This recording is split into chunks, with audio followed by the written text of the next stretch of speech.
This is Barry Zalma speaking for Claim School Incorporated's blog, Zalma on Insurance. Today we're going to talk about the world's worst crime, arson.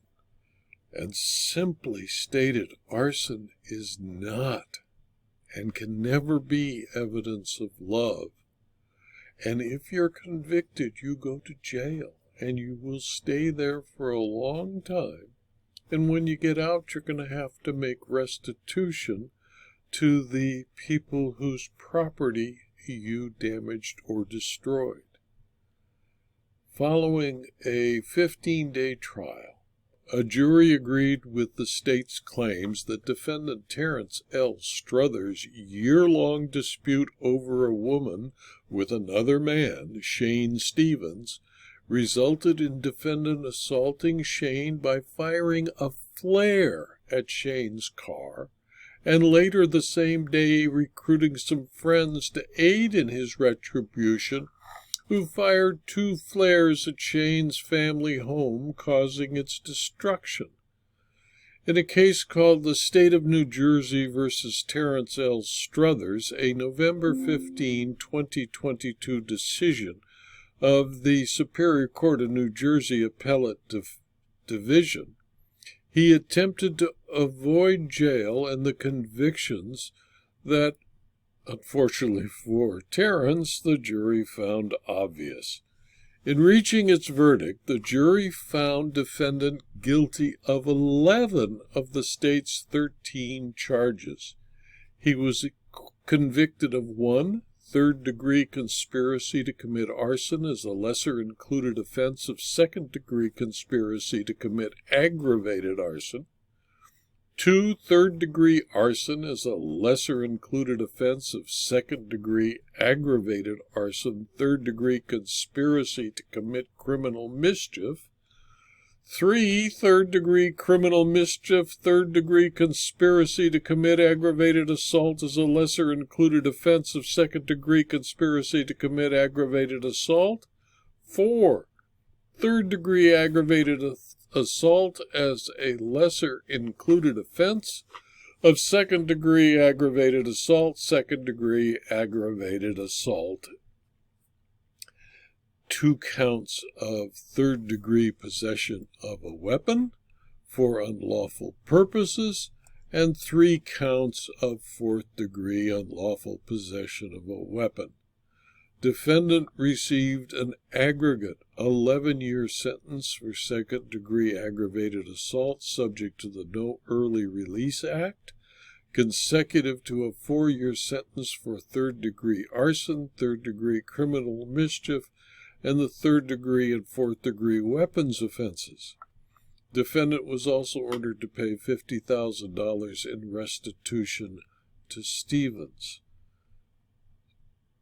The defendant challenged his conviction, claiming 1, denial of his motion for judgment of acquittal was wrongful, 2, admission of the state's fire expert testimony was wrong, 3, the decision not to substitute a deliberating juror was a terrible offense, and 4, jury instructions on the conspiracy to commit aggravated arson and aggravated arson charges were wrongful in that they used the words and/or.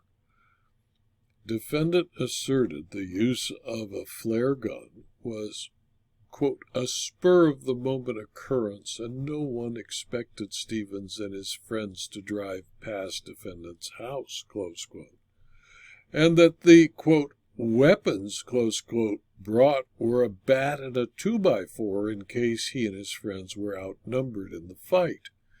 In denying defendant's motion for acquittal, the judge reasoned that all the co-conspirators had met earlier at the defendant's residence and at some point proceeded over to Stevens' residence to accompany defendant in his, vendetta for and retribution for damage to his car.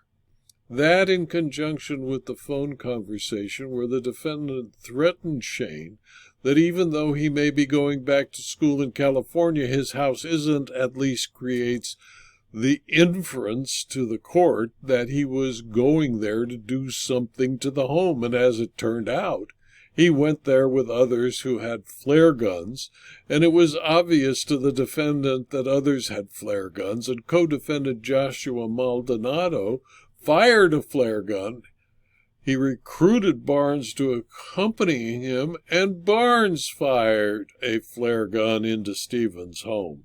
To convict defendant of conspiracy to commit a crime, the state had to satisfy its statute, which provides in pertinent part, a person is guilty of conspiracy with another person or persons to commit a crime if, with the purpose of promoting or facilitating its commission, he agrees with such other person or persons that they or one or more of them will engage in conduct which constitutes such crime or an attempt or solicitation to commit such crime, or agrees to aid such other person or persons in the planning or commission of such crime or of an attempt or solicitation to commit such crime.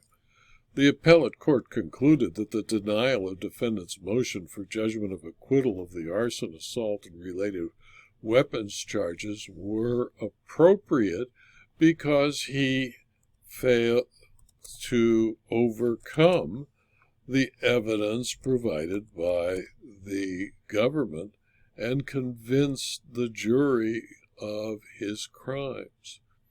The defendant invited the juror substitution that he now objects to, and should not benefit from the substitution by claiming it was error. He should not be able to argue that an adverse decision by a trial judge was the product of error when he urged the judge to adopt the proposition now alleged to be error. Even if the alleged error was not invited, the plain error rule applies because defendant neither objected to the removal of the juror number 9 nor argued it was too late to reconstitute the jury. Once a jury begins its deliberation, the trial judge may not substitute an alternate juror unless a juror dies or is discharged by the court because of or other inability to continue. The substitution of juror number 9 was consistent with the state's rules and did not violate defendant's due process rights by denying him a fair trial. And with regard to jury instructions, even though the standard jury instructions use the phrase and/or, it is repeatedly used in the model jury instructions as well as it was used in the trial of Mr. Stevens. And the jury is directed to consider alternative options. Defendant failed to show how the phrase was improperly used in this instance. As to defendant's guilt, the state argued he fired the flare gun at Shane's car, and his conspiracy with others directly led to them firing flare guns at Shane's home.